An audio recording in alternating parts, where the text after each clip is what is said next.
जो व्यक्ति advice of the chief minister पर गवर्नर के द्वारा अपॉइंट होता है, वो अगर उसे वापस भी ले जाना है तो उसी प्रक्रिया को पालन करना चाहिए। तो किसी गवर्नर को कोई राइट नहीं है, और ये कोई राइट नहीं है, सुप्रीम कोर्ट ने भी कहा, कॉन्स्टिट्यूशन ने भी कहा है कि वो किसी मिनिस्टर को बर्खास्त कर सके। और सबसे बड़ी बात यह है कि जो अभी हमारे अग्रज ने कहा कि ये कर्मचारी की तरह व्यवहार कर रहे हैं।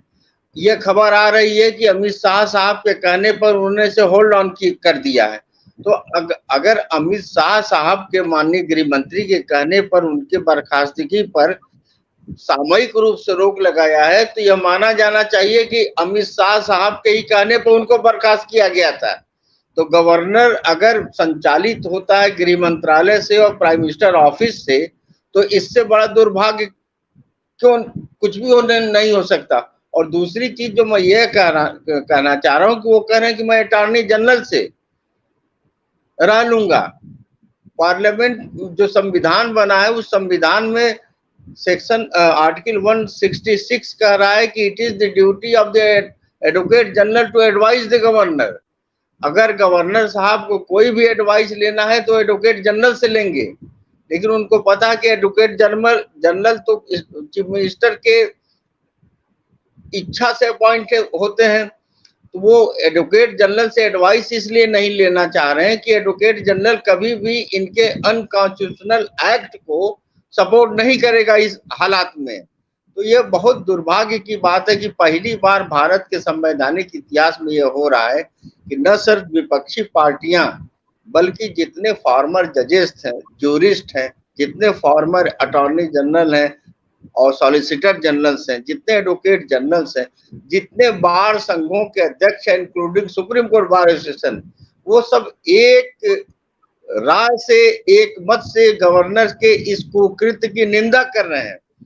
तो गवर्नर को यह चीज सोच लेना चाहिए। भगत सिंह कोश्यारी बनना चाह रहे हैं, ये केरल के गवर्नर बनना चाह रहे हैं, ये के पॉल बनना चाह रहे हैं उत्तराखंड के गवर्नर, ये हमारे जो जिन्होंने कल्याण सिंह को बर्खास्त किया था उत्तर प्रदेश के गवर्नर उमेश भंडारी बनना चाह रहे हैं, ये उनका हश्र नहीं जानते हैं।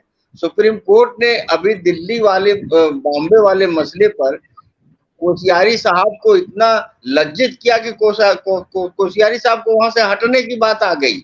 तो ये सारी स्थितियां है। आज देश में बहस इसको लेके चल रही है कि संविधान की रक्षा करनी है, संवैधानिक संस्थानों की रक्षा करनी है और संवैधानिक मूल्यों की रक्षा करना करनी।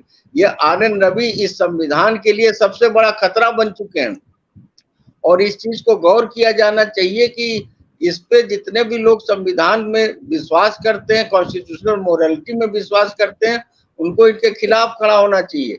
नहीं तो जिस तरह से बंगाल के गवर्नर हाउस पैरेलल सत्ता केंद्र बन गया था और जिस तरह से भाजपा विपक्षी राज्यों में गवर्नर को एक पावर सेंटर के लिए इस्तेमाल कर रही है, वह एक अथॉरिटेरियन रिजीम की तरफ इस पूरे व्यवस्था को ले जा रहे हैं।